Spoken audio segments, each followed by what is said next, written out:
Hello, and welcome to Black Marriage Therapy, BMT for short. Here we become students of marriage in order to create healthy, long-lasting relationships. I'm your host, Kristen Smith, and in today's episode, we discuss connection or intimacy. This is the second episode of a three-part series called The 3 C's of Marriage. Today, we will be joined by a very special host, my amazing husband, Junior Smith. So stay tuned.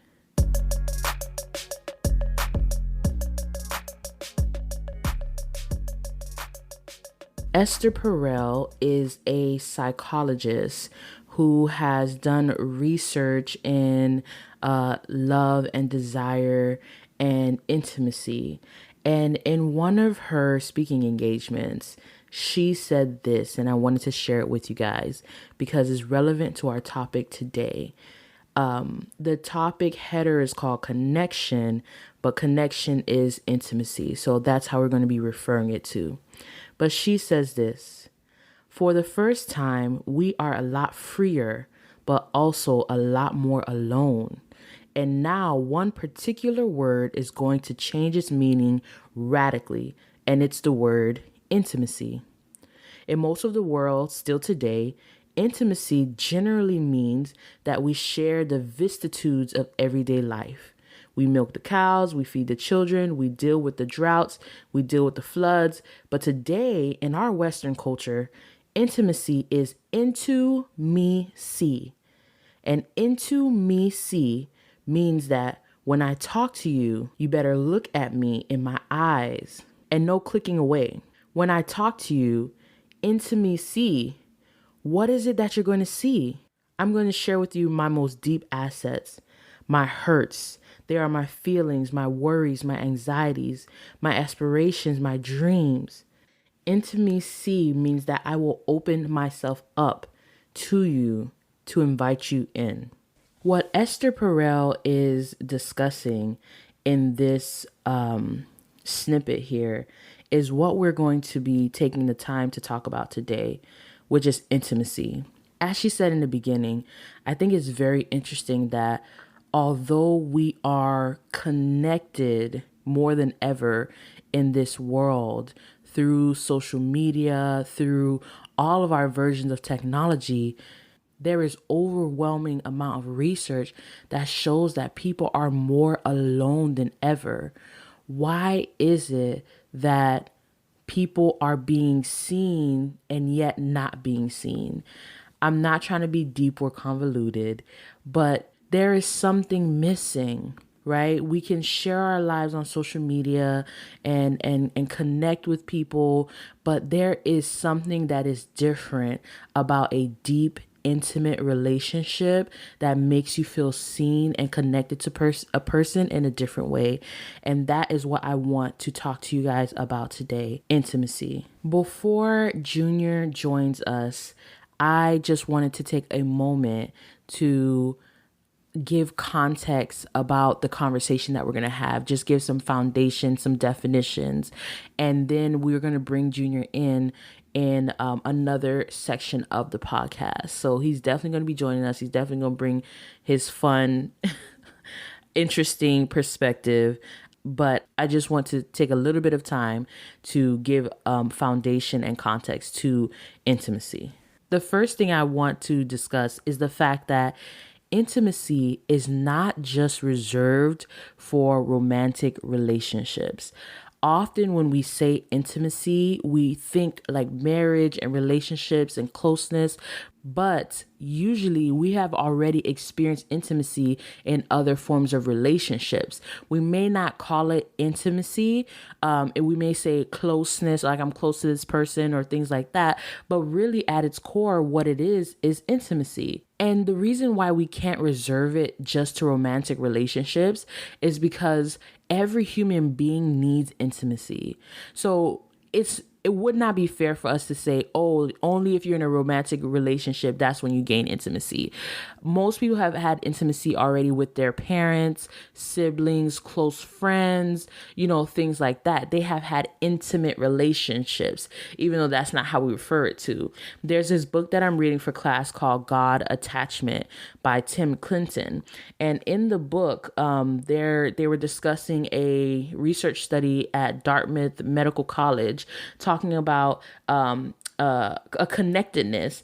And what the research showed, and I'll read the quote, it says, all scientific research now shows that from the time a baby is born, a baby's brain is biologically already formed to connect in relationships.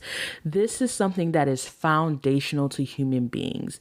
This is something that we crave, that we need, that we are literally built for, which is connection and intimacy. So although in this episode, we're talking about intimacy in the context of relationships, I want everyone to understand that intimacy is not just reserved to romantic relationships. And most of us have probably experienced very intimate relationships already. So that's the first thing. So let's start with the definition of intimacy. What is intimacy? If you Google intimacy, you're going to find familiarity, a close bond. You'll probably find sex, many different definitions of intimacy. So I think I'll go with my definition of intimacy. I define intimacy as vulnerability. And to simplify vulnerability even more, I like to say that intimacy is being naked. And I love to use this as an analogy to intimacy because most people know when I say being naked, what that means. In some form or fashion, you have been naked before. You were born naked, okay? And when somebody is naked and they are bare, you can see everything. Like there is nothing hidden. You are literally naked. I can see your good, your bad, your ugly. I can see your stretch marks. I can see your third nipple. All of the things. That is why my definition of intimacy is being naked, being vulnerable. So why is this nakedness, this vulnerability so important in relationships, so important in marriage? Another excerpt from the same book that I was reading, like they had a whole chapter on connectedness.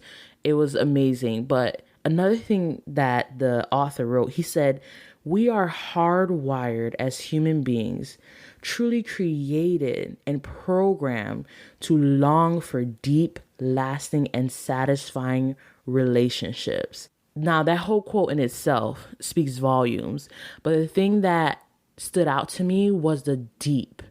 And intimacy, I think, addresses the deep. Marriages cannot survive in the shallow realm. Like you may be able to maintain and, live life and do the everyday, but a true marriage that's going to last a long time cannot survive in shallow waters.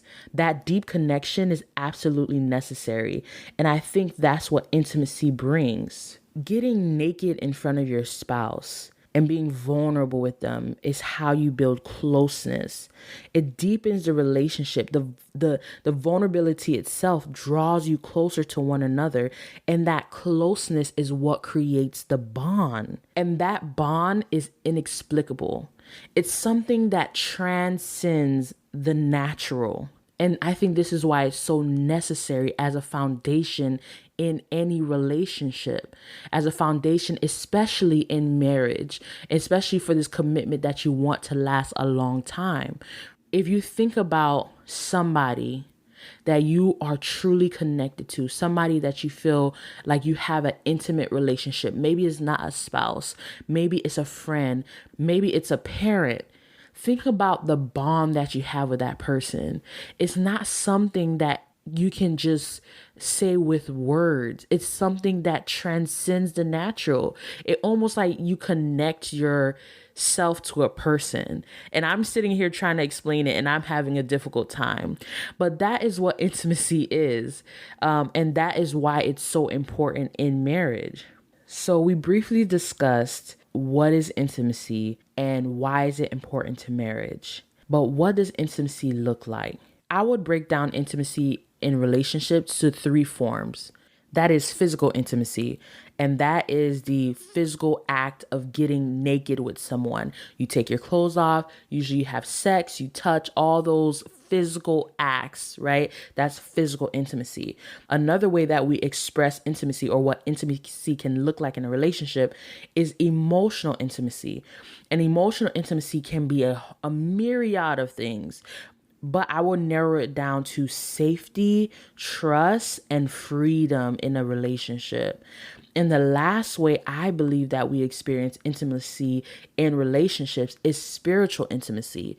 This may not fall in everyone's worldview, but for me in particular, this is super important: spiritual intimacy. So for me as a Christian, spiritual intimacy means inviting God into my relationship. Because in my belief system, he is the one who ordained marriage. He is the one who created intimacy, and he is the one who we are supposed to be intimate with first. So there's some spiritual intimacy on an individual level between me and God, but then there's a intimacy on a marital level where we are naked in front of God, vulnerable in front of God as a married couple, asking him for help, asking him to bless our marriage, asking him for advice and things like that, and being connected to him spiritually. I remember the time where I realized that this was actually important to marriage, important to my marriage and our vision of marriage. There was a moment in our marriage where I was almost positive that we were not going to make it. We were not going to get over this hump. Junior and I were bickering and fighting back and forth. And it was something that I was asking Junior to change about himself. It was something that it had become a strife, and we were going back and forth and back and forth. We were talking ourselves into circles, and we just could not get over this problem.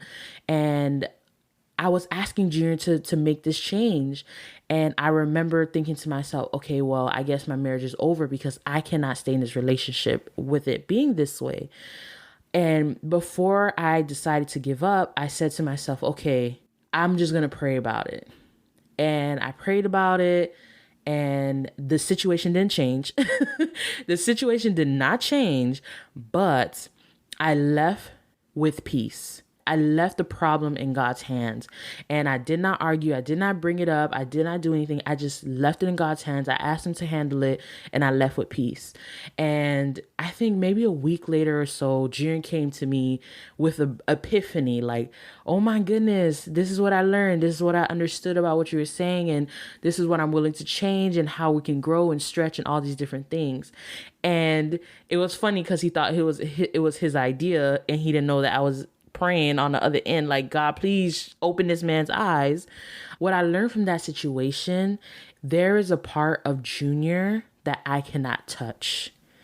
There is a part of his heart as a human being I would never be able to reach, because that part is reserved for God. Ever since that situation, we have made it a priority to invite God into our relationship, because we understand that we are so limited as human beings, and we want God to be able to access us and correct us and give us advice, even on the things that we may not be able to understand about our spouse. And that spiritual connectedness to God, inviting him into our relationship, has really transformed our relationship. So what can intimacy look like? It's physical, it's emotional, and it's spiritual. So with that context, I would love to invite my husband, Junior Smith, onto the podcast. Welcome back. I have returned to the podcast space. Thank you so much, wife, for inviting me to do this episode with you. It feels like good times. It feels like good old times, as a matter of fact. Why? Because he's sleepy and it's late? Because I'm sleepy, it's late, and it's dark. But I'm glad to be here. So I invited Junior onto this episode specifically because I want to take some time to talk about what intimacy looks like between men and women. And why not ask a man, right? I know what it looks like for me, and what it may look like for men, but I thought out of the horse's mouth, right? So I think it's important to talk about, because I think when it comes to intimacy for women, people would say, oh, well, it's mainly emotional intimacy. Like, that's the type of intimacy that we were talking about before: emotional, physical, spiritual. When people think of intimacy for women, they say, oh, yeah, it's emotional. When they think of intimacy for men, they say, well, intimacy for men is sex. That is the physical intimacy. But I think, one, that's a fallacy, because I believe that both women and men need physical and emotional intimacy. It just looks different. And that is what I want to talk to you about today. So the first thing I'll say is, how do you define intimacy as a man? Yeah, that's a good question. Intimacy for me, it's interesting because when I think of intimacy for you, I'm thinking of like, okay, well, that means we're spending time together, we're hanging out, things like that. Yeah. For me, no, yeah, it'd be the same thing. It would be us spending time, taking the time to do something that we both enjoy. That's building intimacy for me. Did you feel that way before you understood what intimacy was? Like, coming into a relationship, do you feel like that was your No, I did not. okay, No, I thought intimacy was sex, for sure. Like I thought intimacy was sex. Sex was intimacy. The two were intertwined. You can use them interchangeable, and I had no idea. And well, I knew that they were supposed to be different. I just didn't know how. did you have the vocabulary, like what intimacy, like, did you even know intimacy was a thing? I have heard of intimacy. Intimacy is one of those things where like it's so not concrete and subjective and different for everybody. Yeah. So one person says intimacy and they mean something completely different than what you think. So I feel like maybe not a lot of people have broken it down. So I never fully understood what it meant. I heard the word intimacy and it didn't help at all. It's like somebody saying, "Hey, you know, imagine $10 trillion." It's like after a point in time, you're just like, Yeah, I don't fully yeah. understand. I get it, it's a lot of money, but I can't comprehend Yeah. exactly what it's supposed to look like. And I couldn't comprehend exactly what intimacy was supposed to look like in our relationship when I was younger. Yeah. So now your definition of intimacy is spending quality time with me, like spending time together. Yes. So when it comes to intimacy for men, I think, like, it is so intertwined that intimacy is sex, but I think that it is not the same thing. I think sex can be intimacy and intimacy can be a part of sex, but they are not the same thing. But for men, I think, in general, like, women have been taught this, men have been taught this, that intimacy, like, is sex. Yeah, I know. I think it's just easier that way. Honestly, I think it's easier that way. I feel like, and I think I shared this at the retreat. Like, it was just a catch-all type of understanding of sex, right? And so, when they speak to husbands about what to do to have a successful marriage, they say, "Well, wifey is right. So whatever she wants, you just do it." And when they speak to women, they say, "Give them sex." It's a healing ointment for everything. Yeah. You don't have to go deep with it. Just give them sex. And I think that's the same thing for us. Like, we're not noticing that there's a huge difference between sex and intimacy. It's a lot easier to just lump them in there together, but when you do that, you're throwing away the baby with the bathwater. You're making something that it's not. And for a while, it works. It feels okay to do so. You don't notice the difference. But after a while, when you're trying to go deeper in a relationship, you realize quickly you don't have the tools to. So I've heard it put this way, and this was actually from my brother. Joel. He said that men are okay with being naked physically, but scared to death of being naked emotionally. And I think this is maybe why sex for men is getting intertwined with intimacy, right? Because we don't address the emotional needs of men, right? It's easy for us, like you said, a catch all to say, well, intimacy is sex. If you give him sex, then you guys have intimacy. But that is not necessarily true, because you could be having sex with a person and not be intimate with that person. So my question to you, first off, is what is emotional intimacy? What does that look like for a man aside from sex? Yeah, that's a really good question. And the more I think of emotional intimacy, the more similarities I find with intimacy for women as well. It's the same. Yeah, I Not mean, the same, but no, we're similar. similar in a lot of ways. We I think we're are. more similar than different. I think so too. So yeah, I mean, as a guy, right? If I was talking to another guy, I'm like, hey, your wife wants to be intimate with you, Emotionally. emotionally. Like, what do you think that means? And he's like, okay, well, I'm gonna take her to a nice, spot that she likes. Probably get her after work and like take her there, have her get all dressed up, all dolled up. We can have a babysitter, for the kid. I take her there. We have a good time. We talk like we used to. We spend all the time in the world and whatever have you. I'm spending time with her. But it's the same thing for guys. Like if he wanted to be emotionally intimate with you, he's hoping that there could be some quality time that's spent. Like he's hoping that you would be willing to go the extra mile to do something, to initiate. That's where I was looking for. He's hoping that you would initiate that, where you're looking to help him build that trust in you by giving him that open space. So it sounds like what you're saying is like the openness, right? Because this is what I talked about earlier in the podcast. This is what I was explaining, how intimacy is nakedness, is vulnerability. So specifically, how do men get naked emotionally outside of sex? What does that look like specifically? Yeah, no, I think it's being vulnerable. I think it's being vulnerable. And what does vulnerability look like? So sharing like the true emotions, right, in the most rawest form, right? Telling, people how they feel on the inside. Sometimes that can be initiated by the man. Sometimes the woman kind of has to like start that. And if he feels safe enough, then he'll share if he trusts her, right? If he's like, man, I'm interested in being with her and I feel safe, I'm going to go ahead and give myself because like you said before, emotions, that's a man's currency. So he's not going to give that away for free. He has to check the environment, make sure it's a safe place, right? That his voice will be heard. And so I think that trust is tied to intimacy for men, at least, in a way where it's like if you don't have trust, you can't have that intimacy at all.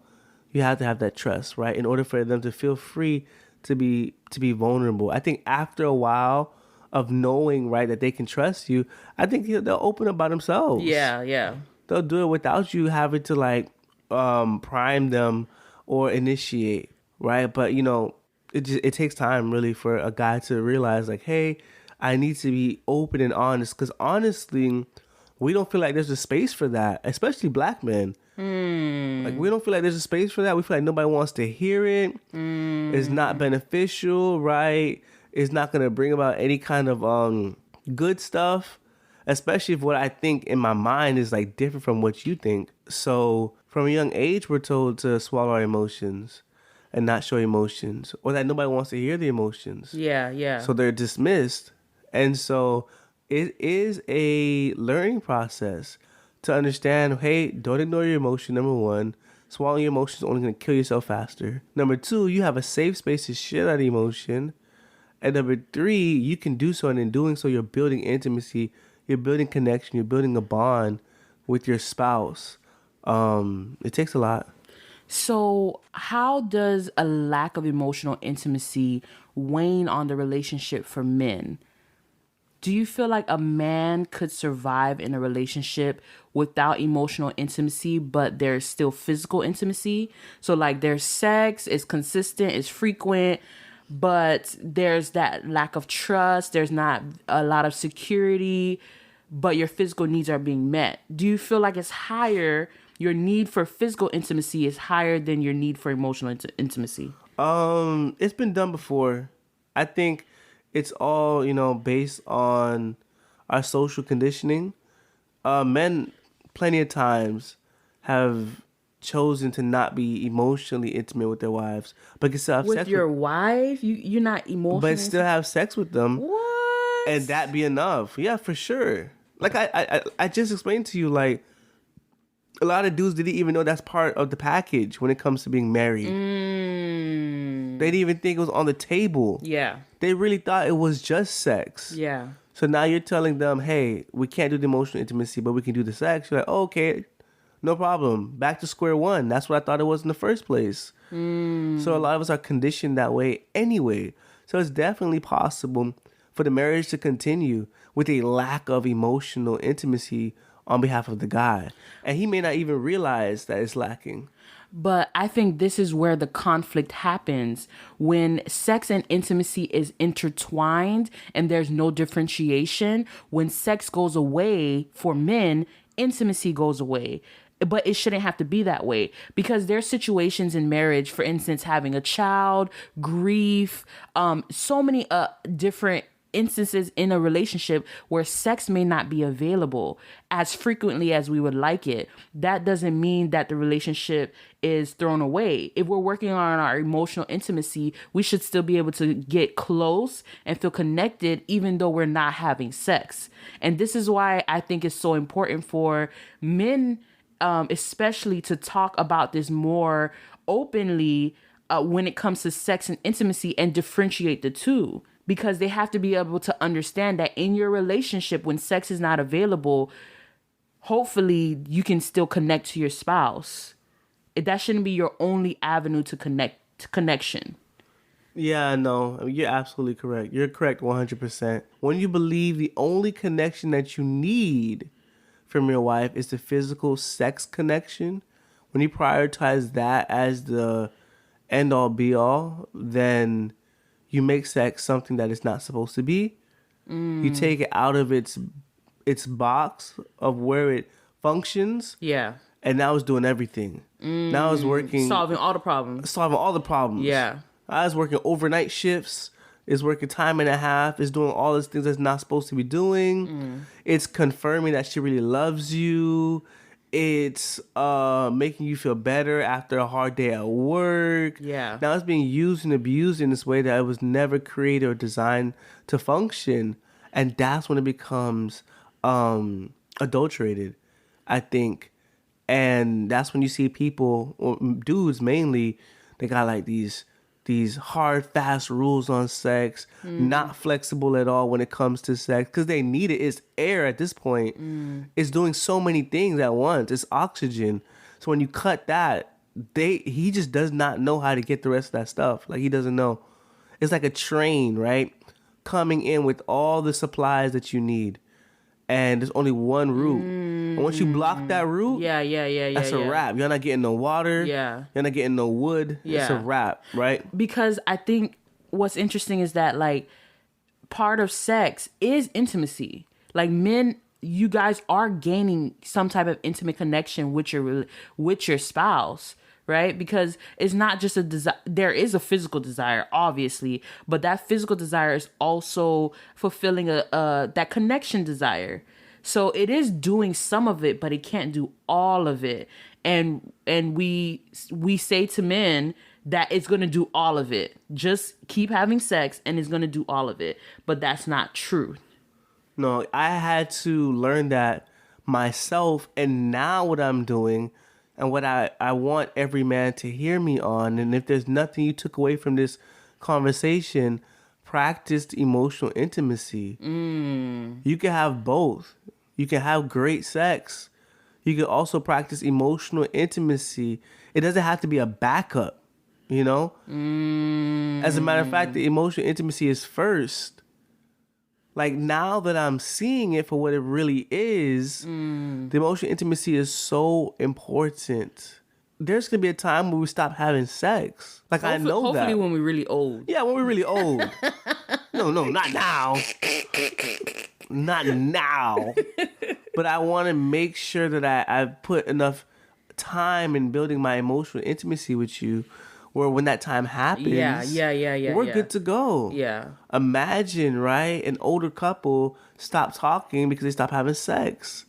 Like you didn't prepare well enough for the winter. And so I want to make sure that right now I'm doing both because I can. Yeah.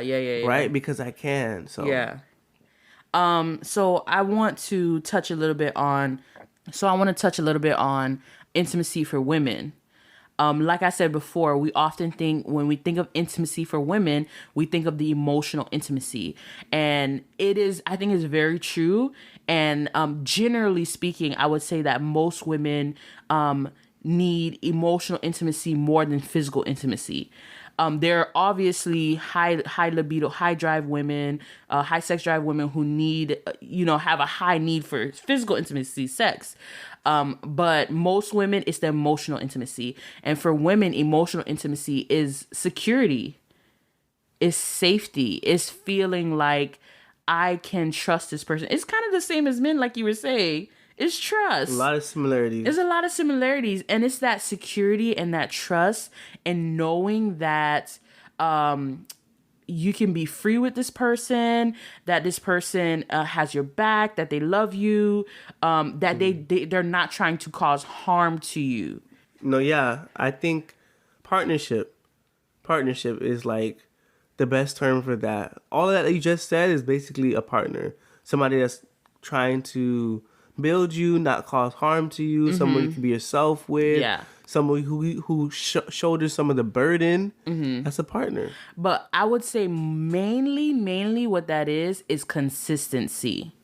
Like a man who shows up, a man who takes action brings about the most like security, because when you are consistent with your word and coming through, we feel so safe, because it's just like, okay, I don't have to worry about if this person is going to cheat on me, or I don't have to worry about if this person is going to do what they say they're going to do, because when they just do it, and they do it every single time, and they're consistent with it.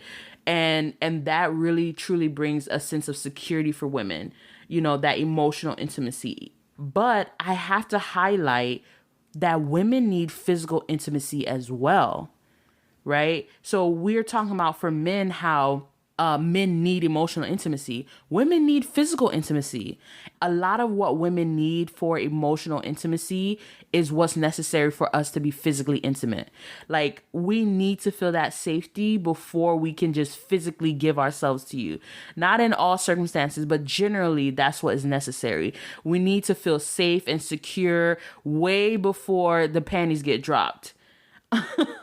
Okay, but physically also we need to feel safe. So not just emotionally, but like in the bedroom, actually feeling heard, actually feeling like it's an open, safe environment, actually feeling like, oh, this person wants to serve my needs as well. Like, I'm not being objectified here. That level of security and openness for the physical act of sex is necessary for us to enjoy it, for it to be a pleasurable experience, all those type of things. Do you know what I'm saying? Yeah. But I just wanted to highlight that, women need physical intimacy, men need emotional intimacy. I think we need to start talking about that more in relationships and kind of debunk or defunct. Debunk the myth that men just need sex and women just need emotions. We both need a healthy balance of both. No, yeah, and I think it's super important that the partners play a role in debunking that. So me as a man, I know all about emotional intimacy for my wife, but I'm also going to play an active role in trying to make sure that she's physically satisfied when it comes to physical intimacy. So I'm thinking in my mind, like, okay, like Kristen said, safety in the bedroom is an open space. How can she be pleased physically.